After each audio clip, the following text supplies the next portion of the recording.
abertura do segundo painel do dia 14 de novembro de 2025, com o tema A Força do Garimpo Sustentável, como a regularização reduz impactos e gera renda na Amazônia. Para mediar este painel, convidamos Sua Excelência, deputado Wesley Tomás, presidente da Comissão de Ciência, Tecnologia, Inovação e Comunicação. Uma salva de palmas.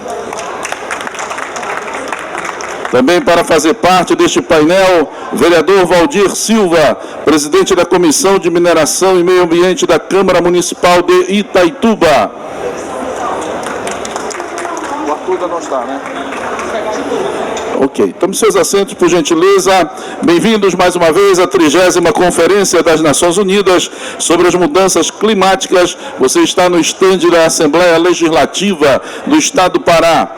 E aqui celebramos a força da democracia como instrumento de transformação ambiental por meio do diálogo, da escuta ativa e da participação cidadã. Reafirmamos que o nosso papel na promoção de soluções que respeitem o ecossistema, protejam as comunidades vulneráveis e garantam um futuro justo para as próximas gerações. Gostaria que todos, com muita alegria, dessem uma salva de palmas, Sua Excelência, deputado Wesley Tomás, para a abertura oficial deste painel. Esse é o microfone.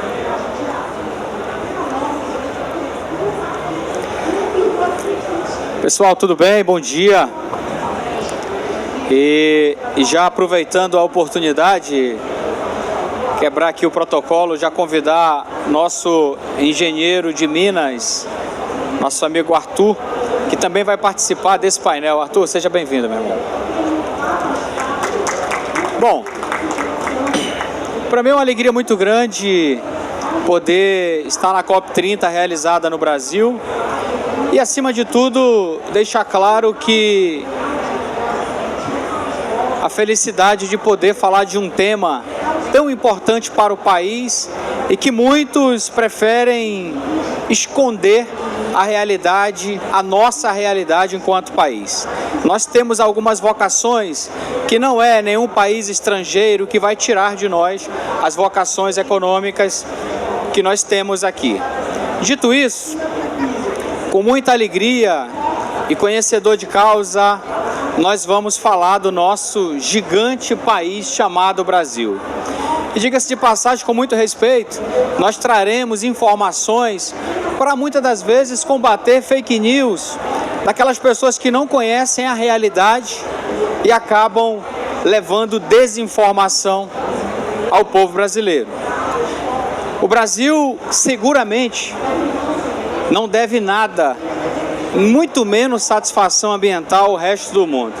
O Brasil é modelo de preservação ambiental em todo o planeta. E na minha concepção, foi um extremo ato de desrespeito tantas lideranças mundiais não vierem participar, prestigiar a Amazônia, a COP do Brasil, a COP da Amazônia, a COP do meio ambiente. Mostra que para eles é faça o que eu digo, mas não faça o que eu faço. E de fato, talvez muitos líderes mundiais não vieram por vergonha, vereador, de perceber o quanto que o Brasil foi eficiente no quesito preservar o meio ambiente. E eu fico muito feliz em poder dar início ao nosso painel, ladeado aqui de um dos vereadores lá do meu município de Itaituba. Seja bem-vindo, vereador Valdir, ao lado do engenheiro de Minas, que tem amplo conhecimento na questão mineral do nosso estado.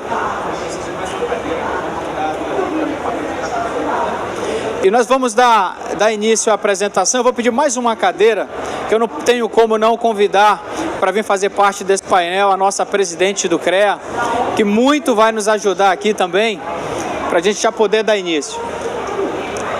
Quero convidar para fazer parte do nosso painel a nossa amiga Adriana, que é presidente do CREA, que representa todos os engenheiros do nosso estado. Seja bem-vinda, viu, querida?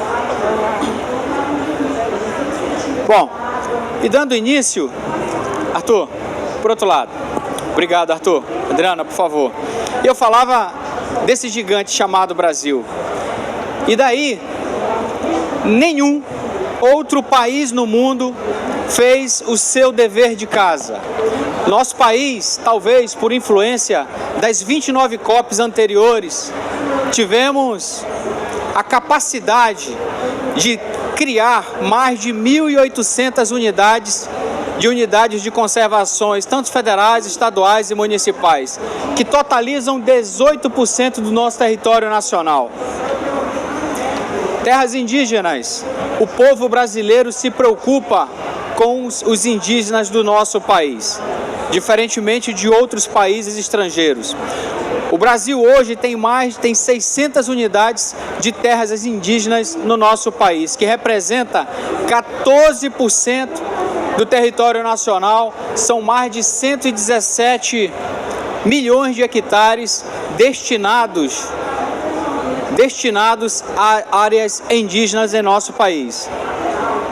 Se somarmos as unidades de conservações com as terras indígenas, nós chegamos a mais de 30% de todo o território nacional.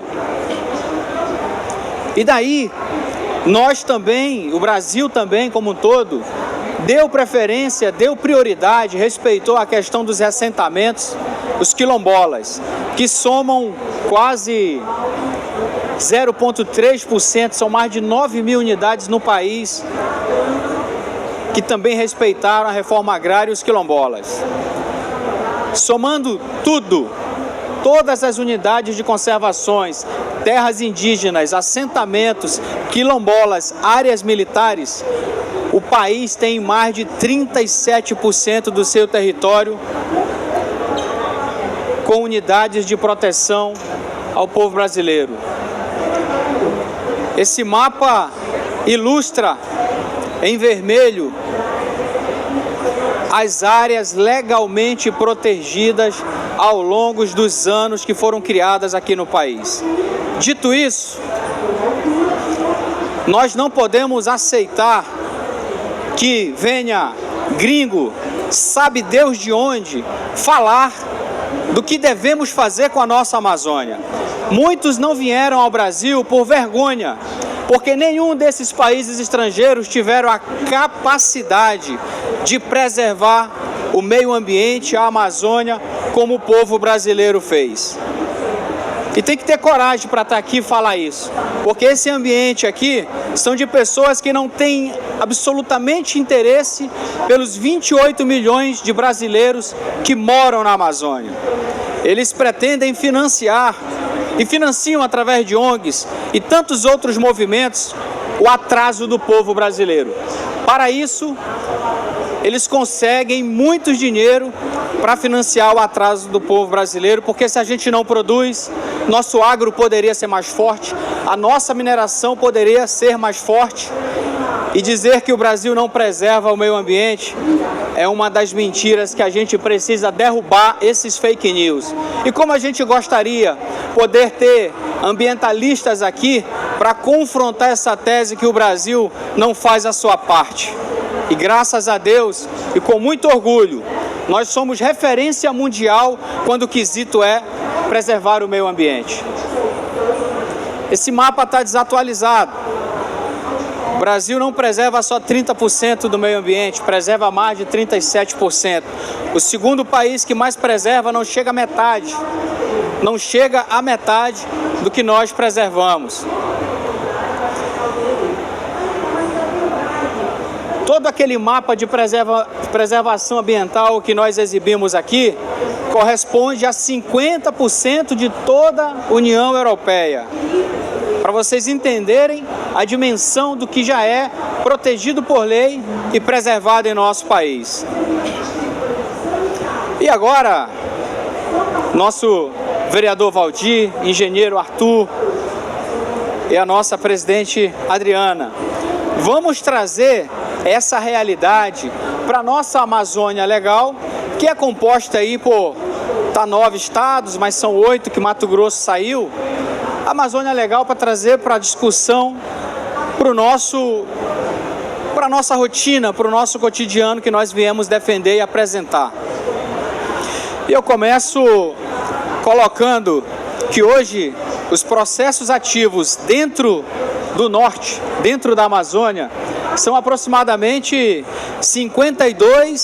310 mil processos ativos que nós temos hoje na Amazônia Legal. Dentre eles, temos mais de 2.400 permissões de lavras garimpeira legalizada e quase 16 mil pedidos de permissões de lavra aguardando na Agência Nacional de Mineração. Trazendo mais para próximo da nossa realidade, o Tapajós, Itaituba, Jacareacanga, Novo Progresso e Trairão representa apenas 3% da Amazônia Legal, dos 8 estados que fazem parte da Amazônia Legal. O Tapajós, que é a região que nós pertencemos, a região de Itaituba, acumula mais de 35% de todos os processos de mineração da Amazônia Legal. Para vocês entenderem a força que aquele pedacinho de terra que representa apenas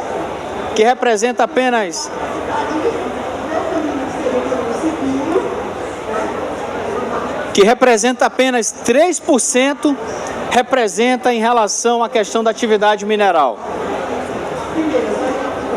Só para me não esquecer e não perder a oportunidade, esse é o nosso magnífico e glorioso estado do Pará. Cada coloração dessa é uma reserva legal. As áreas em brancas são as que são permitidas por lei desenvolver alguma atividade. O que eu estou querendo dizer com isso? Mais da metade do nosso estado encontra-se com áreas de unidades restritivas para atividades. O Pará também fez o seu dever de casa, vereador, e preservou muito das nossas florestas. Voltando para a província mineral do Pará, poucos sabem, mas a província mineral do Pará está lá no Tapajós, está lá na nossa região de Itaituba, Jacareacanga, Novo Progresso e Trairão. São apenas 16 milhões de hectares naquela região de 3% apenas de todo o território da Amazônia Legal.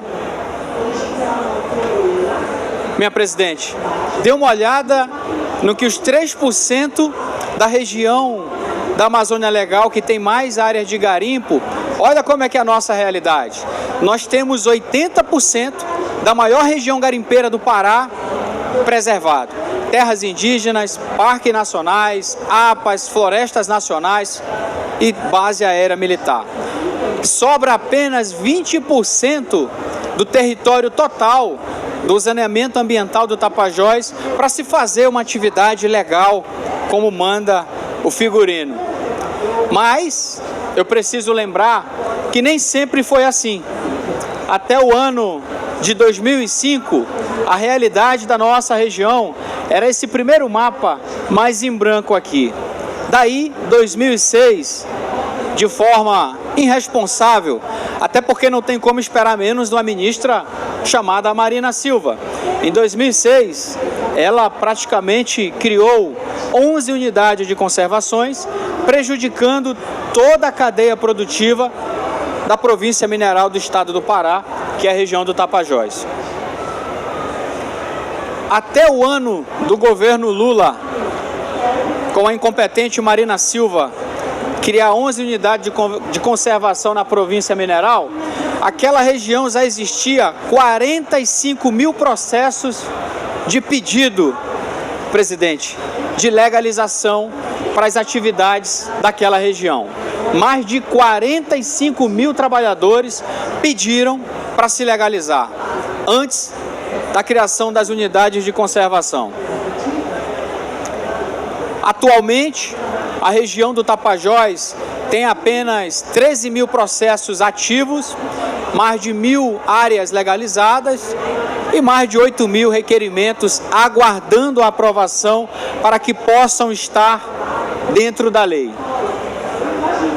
E agora, a gente precisa fazer uma fala, é aqui que está gravando, e a gente precisa fazer uma fala para desmanchar uma grande mentira dita ao longo de tantos anos, principalmente pela grande mídia.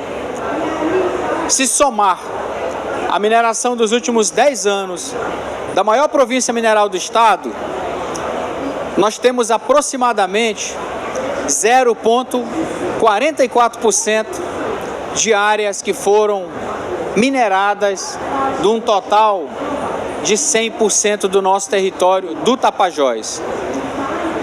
Essas áreas em vermelho é onde existiu ou existe a mineração. E aqui, presidente,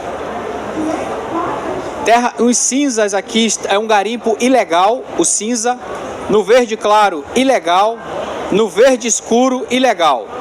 Dentro da área branca e da área amarela é previsto por lei a legalização dessa atividade. Nós não defendemos o garimpo ilegal. Aonde tem garimpo em terras indígenas, florestas nacionais, parque nacional, nós somos contra. Por lei é proibido fazer esse tipo de atividade. E eu estou defendendo o quê? 70% da atividade do Pará, da mineração do Pará, está dentro de áreas que podem ser documentadas.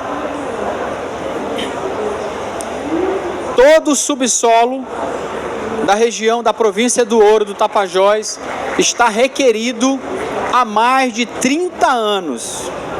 Há mais de 30 anos, Arthur, o nosso subsolo da região do Tapajós está requerido através da Agência Nacional de Mineração. Foram mais de 50 mil pedidos para que aquela atividade pudesse se tornar legal.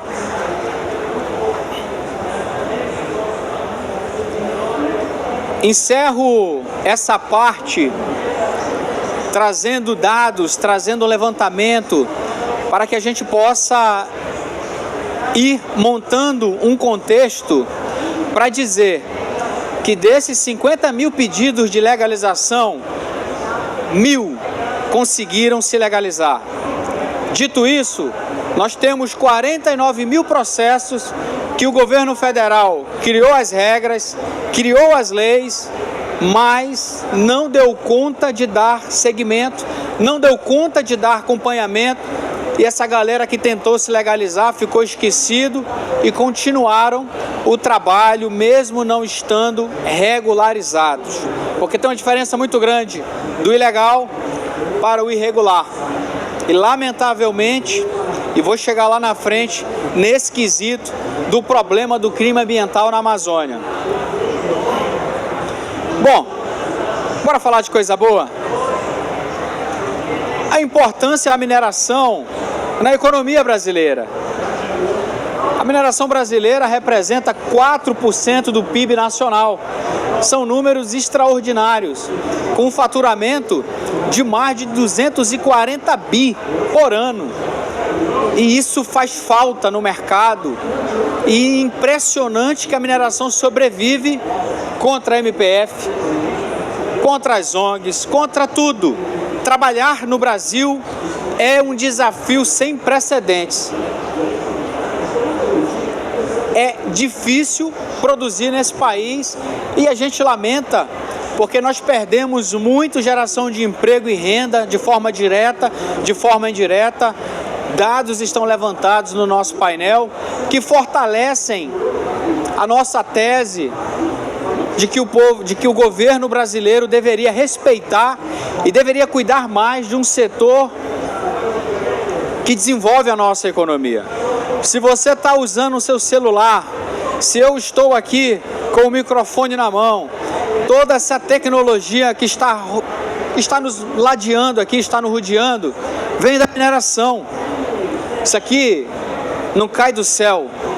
Tudo que nós estamos aqui participando vem da mineração.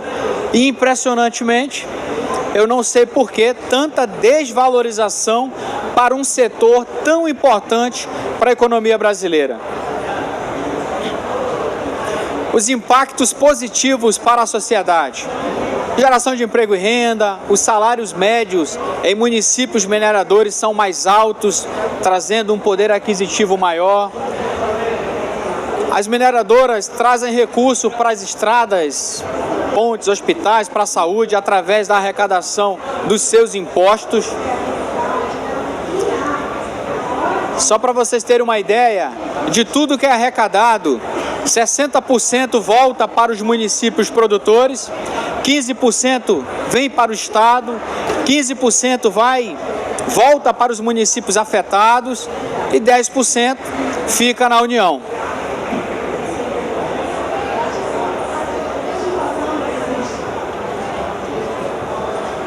Voltou. São números da arrecadação da CEFEM 2024, 2025. Lembrando que tudo que é arrecadado volta para os municípios, vai para o governo do estado e também vai para a União. E, claro, eu não poderia deixar de trazer dados da Amazônia Legal, o que foi gerado de arrecadação e operação na região da Amazônia Legal versus Tapajós, a importância da produção de ouro na região do estado do Pará. São números oficiais que está no site da Agência Nacional de Mineração. E, infelizmente, essa arrecadação vem caindo ao longo dos anos devido às fiscalizações severas e à falta de critério para esse tipo de política que só vem prejudicado o mercado legal do ouro do nosso estado. Resumindo, o ouro continua sendo produzido, mas vendido de forma ilegal lá na Venezuela. A quem isso está beneficiando, sabe Deus. Mas hoje no Pará, um estado riquíssimo na produção de ouro, nós não temos uma compra de ouro legalizada.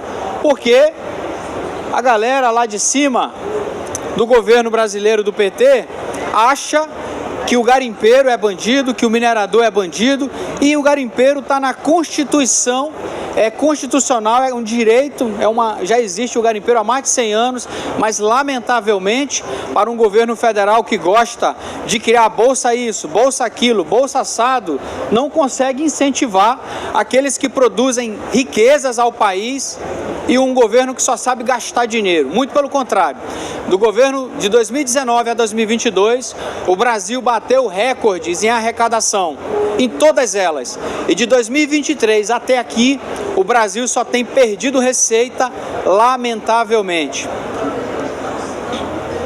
Não posso deixar de registrar a presença e cumprimentar aqui, quebrando o protocolo, o vereador Zezinho Lima, do PL, marcando presença aqui na COP30, e dizer, Zezinho, mete o cacete nesses caras que não sabem de porra nenhuma da Amazônia, de porra nenhuma do Pará, vem lá da Caixa Prego dizer o que nós devemos fazer.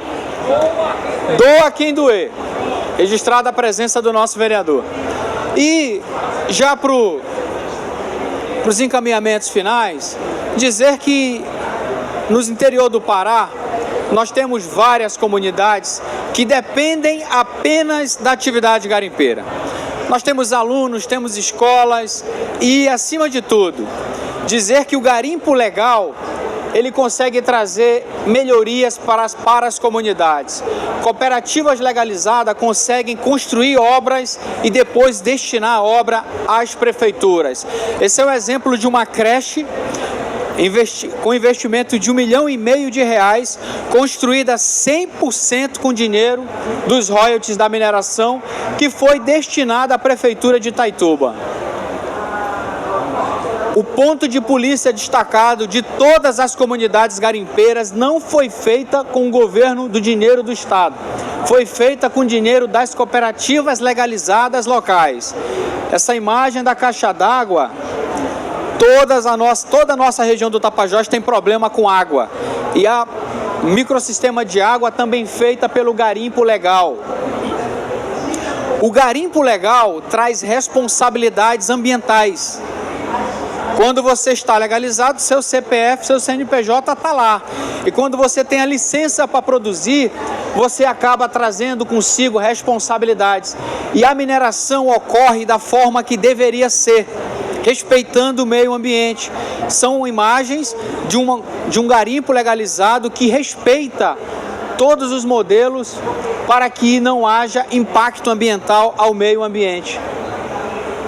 O garimpo legalizado é responsabilidade do dono da área fazer a recuperação da área após a mineração.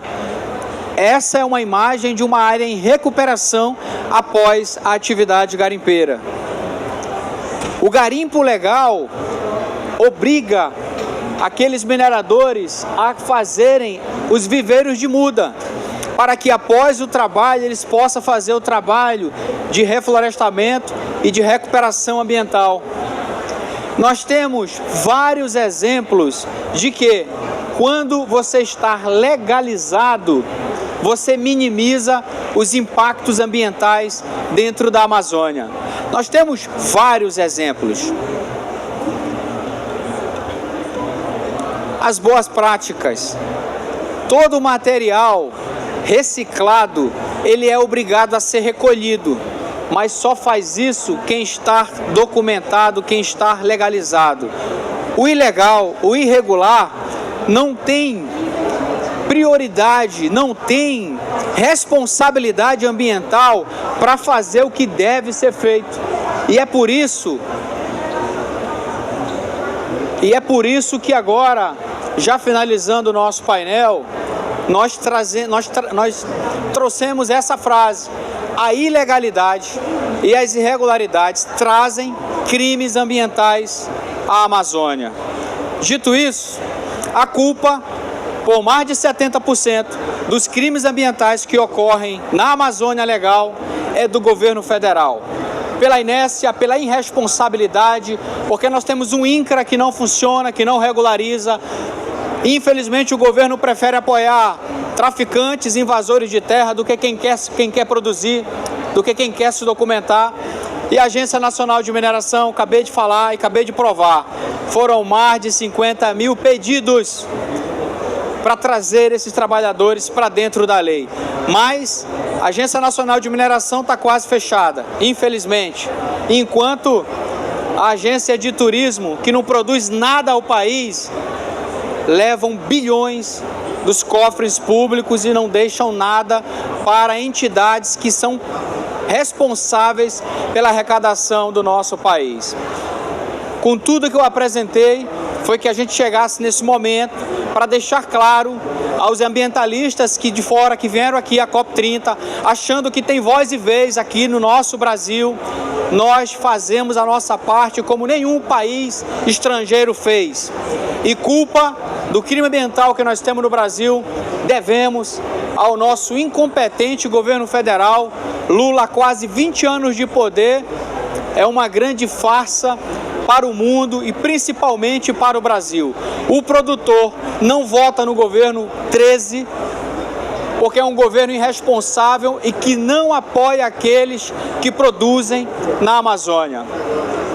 A Amazônia pode ser desenvolvida de forma sustentável e nós já provamos que o brasileiro é campeão quando se fala de preservar a Amazônia. E eu finalizo com deixar esta imagem de painel, vereador Zezinho Lima, para deixar claro que o brasileiro não deve satisfação a nenhum gringo, porque quem sabe preservar a Amazônia é o brasileiro. Todo esse traço vermelho no mapa são áreas protegidas por lei. Então está na hora desse governo brasileiro acordar para o mundo, acordar para a vida e incentivar aqueles que produzem e que levam. Se você já tomou um café da manhã hoje, agradeça ao agro. E lembrando que é somente a legalidade que vai trazer respeito ao meio ambiente da Amazônia. Dito isso, finalizo aqui a nossa apresentação. Fiz questão, vereador, engenheiro Arthur, presidente Adriana, de pontuar mapa a mapa cada fala que nós fizemos para combater essas milhares de fake news que são apresentadas contra o nosso país, contra a nossa Amazônia. E finalizo, somos 28 milhões de almas na Amazônia e a gente não quer viver de esmola. Nós temos riquezas e potenciais para trabalhar e é disso que o povo da Amazônia precisa e está na hora desse governo parar de estar passando pano para esse povo que não respeita o povo da Amazônia e começar a termos independência, porque preservar, nós já preservamos e muito, agora está na hora de incentivar a produção. E agora, finalizando a minha apresentação, quero cumprimentar aos amigos que tiveram coragem de vir participar do nosso painel. Convidamos outras autoridades, mas quando o tema é para produzir, ninguém vem. Poucos têm coragem de trazer esse tema desta forma. E eu não posso fugir dessa responsabilidade, sendo um conhecedor da pauta, sabendo da importância que a mineração tem para o nosso estado e para o nosso país. Começo... Adriana, hoje eu vou quebrar o protocolo. Vou deixar as meninas para você encerrar. Vou começar aqui da minha esquerda para a direita. Pode ser? Vereador Valdir, você é presidente da Comissão de Minas e Energia lá do município de Itaituba. Vendo a nossa apresentação, conhecedor da realidade, como nós gostaríamos que o governo federal fizesse a sua parte em trazer legalidade aos produtores que buscam a regularização. Qual é a sua fala representando a Câmara de Vereadores de Itaituba?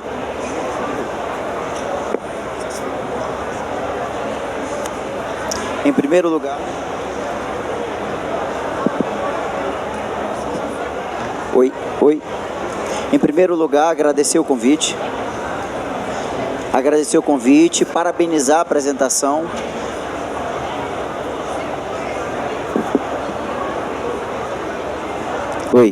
Agora foi.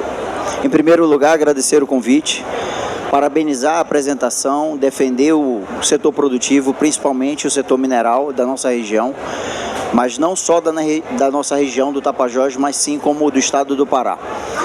Parabenizar também o esforço do governo do estado e reconhecer, porque falar de sustentabilidade, falar da Amazônia, tem que falar na Amazônia. Então, temos que fazer esse reconhecimento ao governo do estado. Os desafios são enormes por conta do que nós vivemos hoje, a inversão de valores, e isso é muito preocupante. E aí eu vou direcionar uma pergunta a quem conhece a área, a quem conhece de fato a mineração, que é o nosso engenheiro aqui representando. E eu pergunto, Arthur, é possível fazer mineração com sustentabilidade no nosso país, na nossa região? Essa pergunta eu faço porque nós vamos falar de sustentabilidade em preservação, mas não é só preservar a nossa natureza, as nossas florestas. Precisamos preservar a capacidade da nossa população em produzir, em sustentar as suas casas, as suas famílias. Por isso eu faço essa pergunta. Bom dia, obrigado, vereador Valdir. Aproveitando para cumprimentar aqui o deputado estadual Wesley Tomás, parabenizar por mais essa aula que a gente teve. Cumprimentar minha presidente aqui do CREA Pará, trazendo o brilhantismo, a beleza aqui para essa mesa. E dizer que sim, a mineração ela pode e deve ser sustentável. Na verdade, quando você fala de mineração, automaticamente é algo sustentável. Então, quando você fala de algo que não é sustentável, isso não é mineração, é prerrogativa da atividade mineral. Aquilo que não respeita o meio ambiente, não respeita as pessoas, não respeitam as comunidades, eu não posso chamar isso de mineração. Eu posso chamar de extração mineral irregular ou ilegal, mas eu não posso chamar de mineração. Para ser mineração, tem que ser sustentável, tem que respeitar as pessoas, tem que respeitar o meio ambiente. Bom, Nós temos uma legislação muito sofisticada quando nós falamos com relação à preservação do meio ambiente.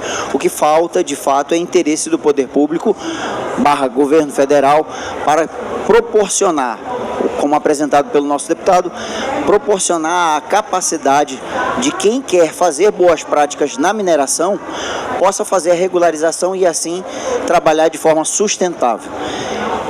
Para finalizar, eu digo que, deixo a palavra, não existe sustentabilidade se nós deixarmos o ser humano à margem da legalidade, à margem da própria sorte. Sustentabilidade precisa de equilíbrio, assim preservando, respeitando o meio ambiente, mas dando oportunidade de trabalho, oportunidade de crescimento e desenvolvimento. Assim como foram os países desenvolvidos, nós temos a capacidade, porque nós temos tecnologia, nós temos legislação eficiente, agora precisamos da regulamentação, da regularização por parte do governo federal, assim garantindo um ordenamento jurídico e segurança jurídica para todos. Finalizo e agradeço mais uma vez a oportunidade. Muito obrigado. Foi a participação do nosso vereador Valdir Silva, lá do município de Itaituba. Passar a palavra para o nosso engenheiro de Minas, Arthur, para que possa fazer uma contribuição ao painel.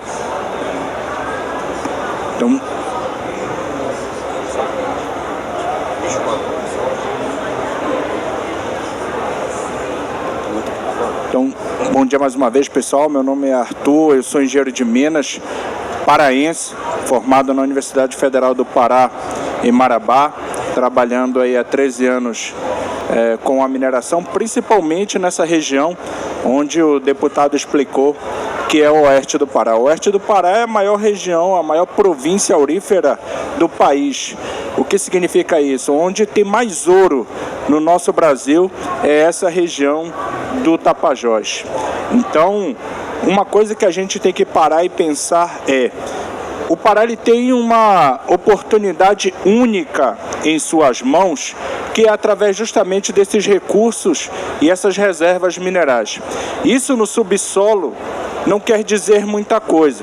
Isso só vai transformar em riqueza, isso só vai trazer melhorias para a população quando isso é extraído, quando isso é lavrado, quando isso é beneficiado e vendido. A partir disso, eu tenho riqueza.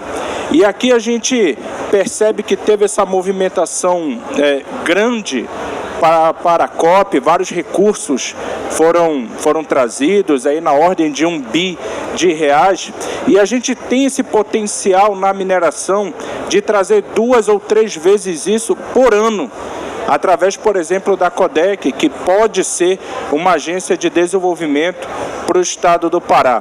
Existe um evento anual que ocorre em Toronto, no Canadá, onde vários investidores querem aportar, querem trazer dinheiro para o nosso Brasil, querem abrir novos projetos, mas eles não sentem segurança jurídica para isso. Se você pegar um empreendimento de mineração que tem de 12 a 15 anos de vida útil, é de 2,5 a 3 bilhões de reais um investimento para você ter um projeto de mineração desse. Um projeto de mineração desse que vai entregar aí 40, 50 milhões por ano para o município, que vai trazer mais 30, 40 milhões por ano para o estado, para a União, que vai beneficiar comunidades locais, que vai trazer centenas de milhares de empregos. Para tudo isso a gente só precisa de quê? De segurança jurídica, porque o investidor ele existe e ele quer vir, só que ele tem medo. O mais importante a gente tem é o minério. O minério a gente tem. Por causa da nossa rigidez locacional, a gente não escolhe aonde a gente quer minerar. A gente minera onde tem o minério. E onde tem o minério, ali precisa ser feita essa atividade mineral. Fica aqui essa reflexão, porque o que a gente precisa para avançar na mineração do Pará na questão de sustentabilidade, primeiro é segurança jurídica, é o governo federal, é o governo do estado abraçar a mão do investidor e falar assim, olha, pode vir que aqui você vai conseguir trabalhar, você vai fazer o seu rito de licenciamento, tanto ambiental como mineral, e você vai poder iniciar a sua empresa. O segundo é justamente a qualificação de mão de obra. Quando você olha para a base da mineração, a formação base da mineração é o técnico em mineração. E quando você olha para essa formação, você só tem de forma pública em um lugar apenas, que é no IFPA em Belém. O que ele forma não consegue abastecer o mercado. É óbvio que a gente tem outras escolas no Pará, mas particulares. Escolas públicas, a gente só tem o IF. Então eu entendo que a gente precisa de políticas públicas para fomentar a criação de novos cursos técnicos de mineração no Pará, principalmente no Tapajós. Existe um pedido do deputado Wesley para que esse curso ele seja originado, seja criado ali, e através de conhecimento. É com conhecimento que você sai da irregularidade para a legalidade, é com conhecimento que você transforma algo que não é sustentável em algo sustentável. Então, esse é o sonho que a gente busca, essa é a nossa meta, é trazer paz, tranquilidade para o investidor poder aportar aqui e conhecimento, aumentar a nossa qualificação para que a gente possa transformar toda essa riqueza que está no subsolo em recursos de fato, em realidade para toda a nossa população. Muito obrigado.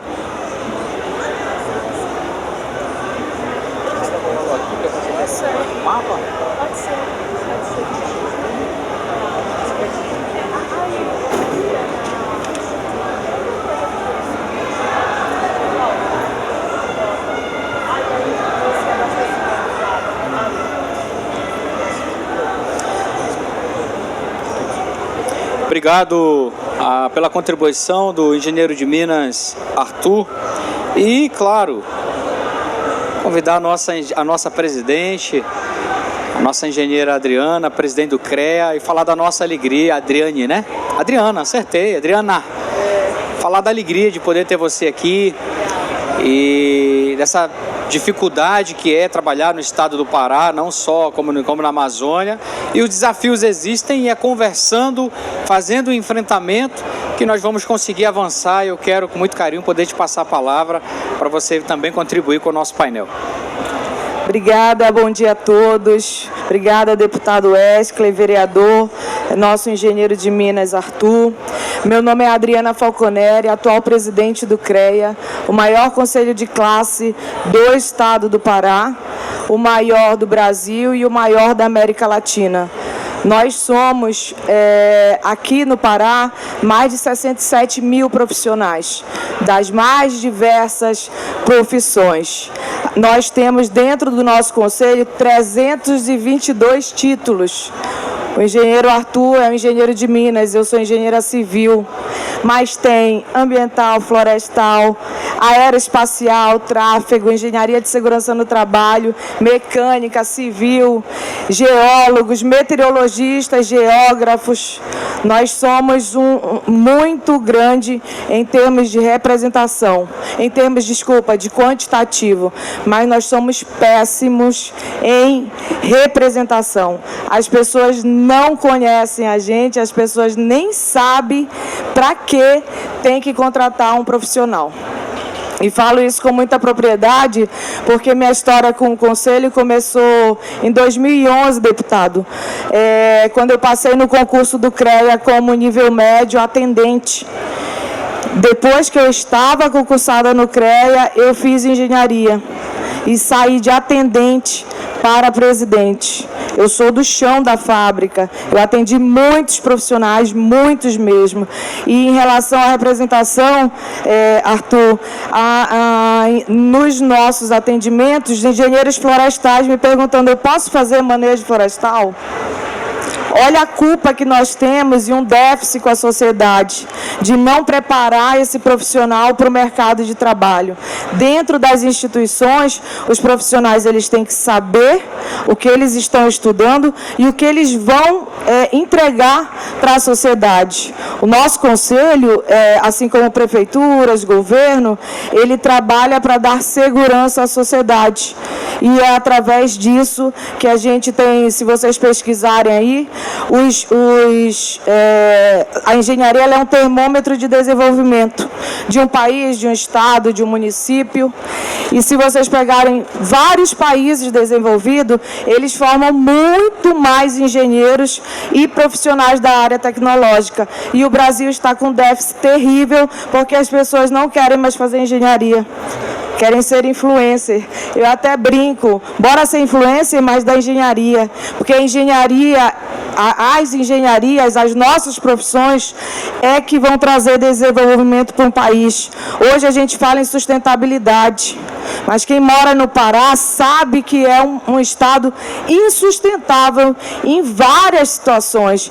E toda a minha fala aqui jamais vai ser direcionada a partidos. O meu partido é engenharia, porque é ela que vai desenvolver qualquer situação, qualquer problemática. Nós temos um contraditório, deputado, terrível aqui no estado, que é a Ilha do Marajó, o maior arquipélago fluvio-marítimo do planeta. As pessoas não têm água de qualidade. Olha que louco. Cadê a engenharia para resolver essa situação? Ali naquele sistema de abastecimento de água, a gente tem feito em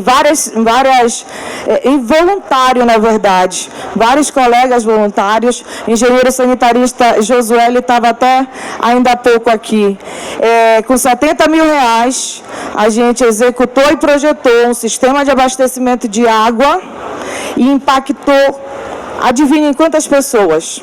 R$70 mil. Chuta aí. Bora, minha gente. Sextou. Quantas? Não, também não exagera. 1.000 pessoas. 1.000 pessoas, um sistema projetado por engenheiro, executado por engenheiro, impactou 1.000 pessoas. Dividam R$70 mil para 1.000. Um dinheiro aplicado de forma correta, por profissional habilitado e executado por profissional habilitado. Você não joga dinheiro no ralo, porque os profissionais estão ali por trás. Licença. E por que eu falo desse sistema? Por que os hospitais estão tão inchados? Porque as pessoas vão para lá com dor de barriga, assistência básica. Que os hospitais era para atender média e alta complexidade. Eles não estão lá por falta de infraestrutura, por falta de engenharia. E a água é o nosso bem mais precioso. Desde a outorga subterrânea, a outorga superficial, a cadeia de tratamento da água, a distribuição até chegar na torneira do cidadão é engenharia. Eu gosto muito de falar sobre isso, porque as pessoas, quando falam em engenharia, ontem, no nosso estande da engenharia, o pessoal, é construção de edifício. Não é só isso. Isso é um pedacinho. A mineração é um pedacinho da engenharia. E a gente não vive sem engenharia. Se todo mundo está vestido aí, é porque tem a indústria têxtil. Se todo mundo está com termoacústica, uma temperatura, está mais ou menos, né, que está meio quente. Mas é porque tem engenharia. Tudo isso aqui foi feito em tempo recorde pela engenharia paraense. Então a engenharia ela é fundamental. As pessoas precisam de energia, engenharia. As pessoas precisam, o agro está até escrito aí na sua blusa, a gente tem vários mitos dentro da engenharia, isso é culpa nossa, do maior conselho de classe em quantitativo, mas zero representatividade. A gente tem culpa no cartório, porque o engenheiro florestal, que é o único técnico que mantém a floresta em pé, obviamente, quando a gente fala em floresta em pé, é todo o entorno. É as pessoas que moram nela, fazem manejo dela, e manejo florestal não é desmatamento. E as pessoas entendem o engenheiro florestal como devastador, assim como o engenheiro de Minas. As pessoas entendem que é o garimpeiro ilegal. Está entendendo o mito? Mas não é. Nós, profissionais, somos as únicas pessoas que podem, de fato, trabalhar dentro dos serviços técnicos de engenharia e, de fato, impactar a sociedade de forma positiva. O engenheiro florestal, o engenheiro de Minas e o agro. Se todo mundo aqui tem comida em casa, é do agro. Mas é óbvio, como o deputado falou, em qualquer situação, tem gente que presta, tem gente que não presta. Tem gente que é ético e tem gente que não é. E o agro é o que alimenta o país. Mas a gente precisa do profissional habilitado lá para ele aplicar os defensivos agrícolas de forma responsável. Hoje o drone ele está avacalhado. Qualquer um quer subir, fazer um plano de voo e botar os defensivos de qualquer jeito. É óbvio que vai dar confusão. É óbvio que não vai funcionar. Por isso, a importância de um profissional habilitado ali por trás, fazendo toda a cadeia do projeto, plano de voo e aplicação. Então, o nosso conselho está muito trabalhando fortemente para acabar com esses mitos e mostrar que só a engenharia que vai poder transformar. A engenharia ela precisa estar nos palcos de decisão. Lá na minha cidade, deputado, eu sou de Santarém. Meados de 2010, um programa, não lembro se era Minha Casa Minha Vida, mas era um programa semelhante. 4.317 casas foram construídas lá, com um projeto do Rio Grande do Sul, em Santarém. Bota aí no Google a temperatura do Rio Grande do Sul e do Norte. Lá é abaixo de 0 e em Santarém é 40, a sensação térmica de 100. Adivinha o que colocaram em cima do telhado? Aquecedor de água. No mínimo era para despelar a gente, né? E por que aconteceu isso? Cadê a engenharia Mocoronga, lá de Santarém? Cadê a engenharia paraense? Por que aconteceu isso? Né? Nossa omissão.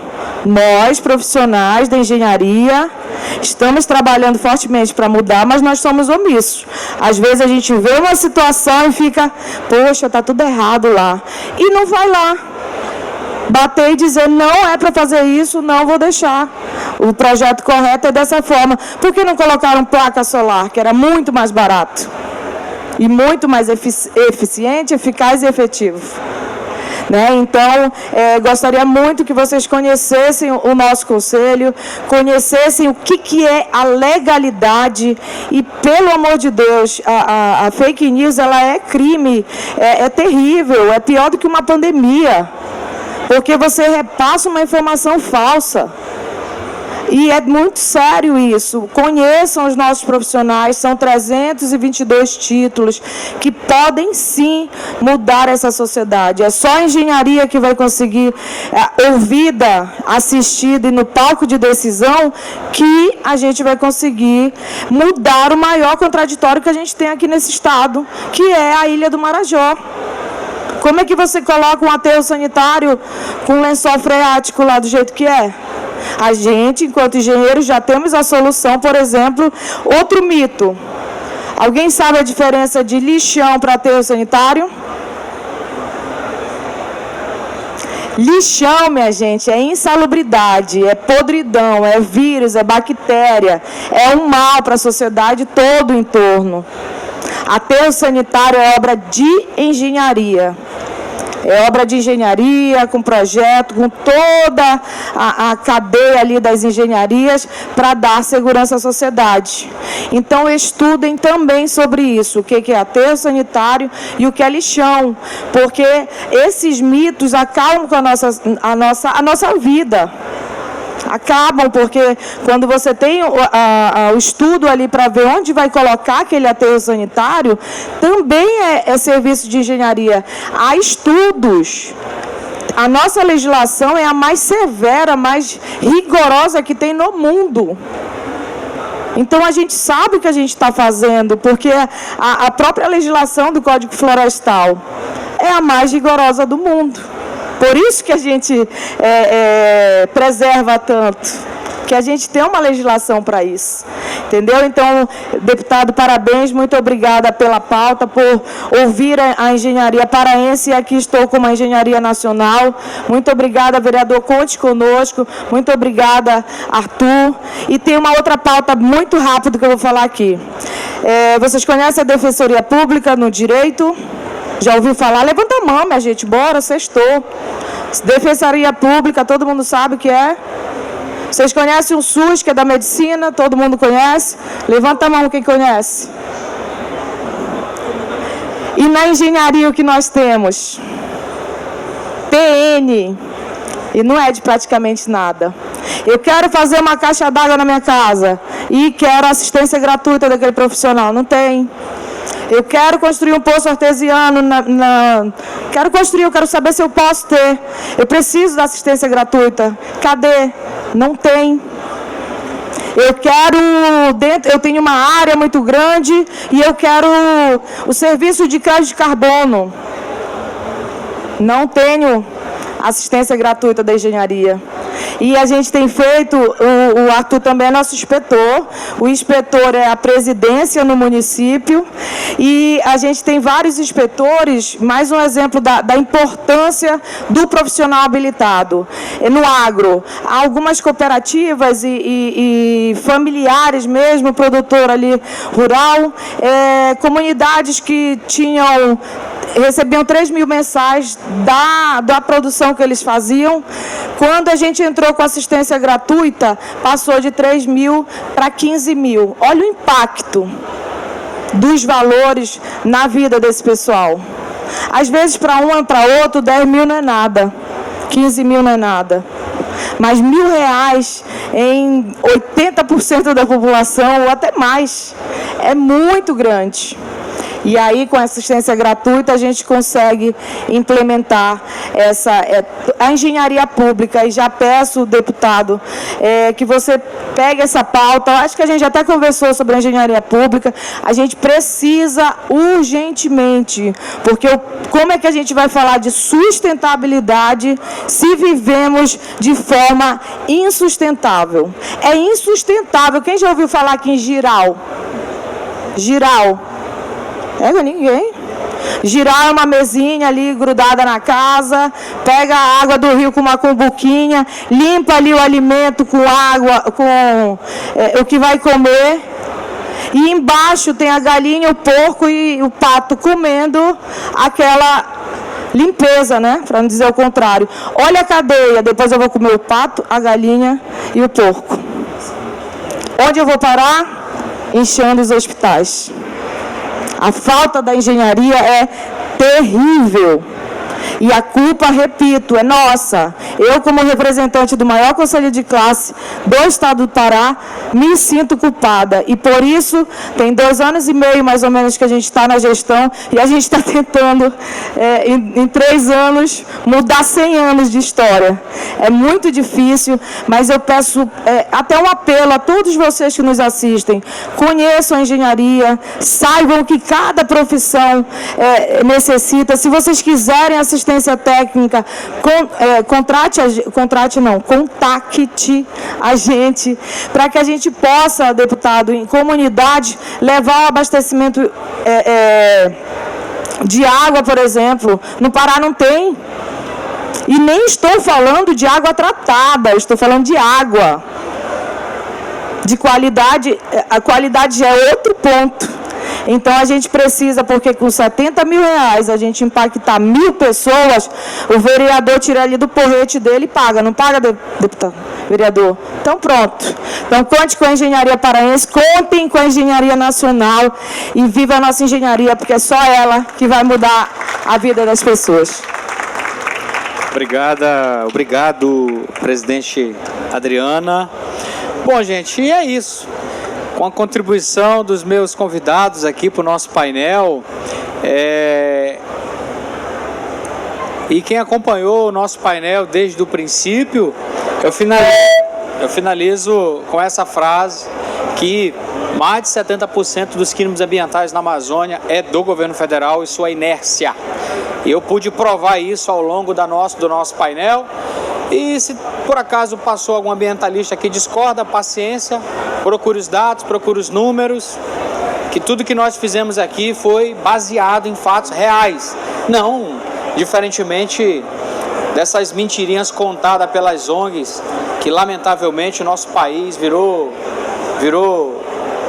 um berço de receber quem não produz, quem não trabalha. Dito isso, obrigado, quero agradecer a Deus pela oportunidade, agradecer aos meus convidados, agradecer à Alepa, em nome do nosso presidente, nosso deputado Chicão, pela oportunidade. Eu tive a oportunidade já de participar da COP anterior e não existiam painéis como esse para dar oportunidade ao parlamento.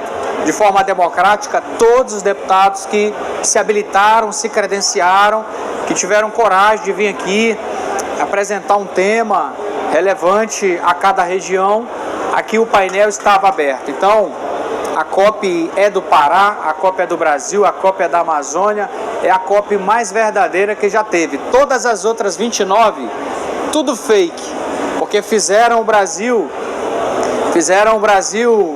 fazer o que o brasileiro sempre fez. Ninguém cuida das suas florestas igual o brasileiro.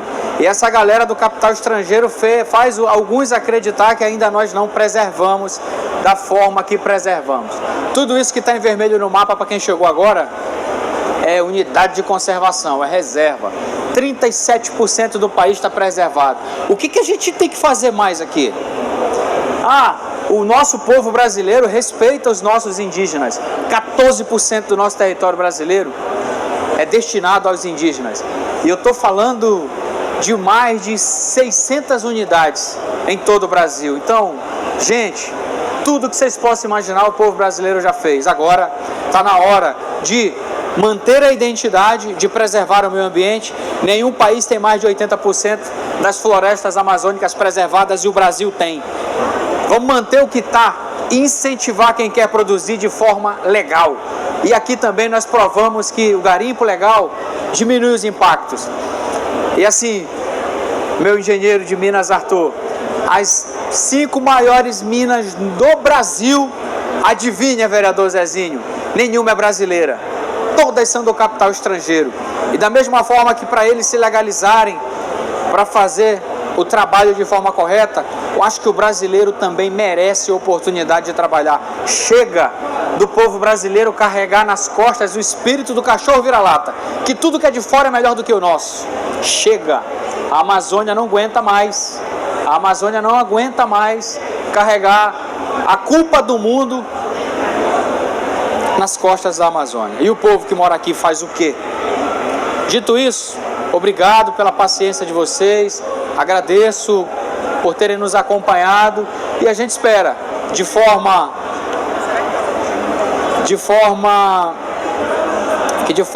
nesses tempos que a gente teve aqui, a gente espera ter participado, ter contribuído e dizer que o crime do garimpo irregular, o crime ambiental na Amazônia, está aí, 45 mil pedidos de legalização do pequeno garimpeiro. E o governo federal nunca, em 30 anos, respondeu. É claro que o crime vai acontecer, porque nós vivemos disso. E aí, se o governo que criou a regra para regularizar não funciona, paciência, o crime ambiental vai ocorrer. E dito isso, que o mundo possa ver essa mensagem e comece a cobrar do governo federal que as entidades que regularizam possam funcionar. Obrigado à Assembleia Legislativa por todo o apoio, por toda a equipe e no mais, Deus abençoe a todos e para mim foi uma grande alegria apresentar esse painel.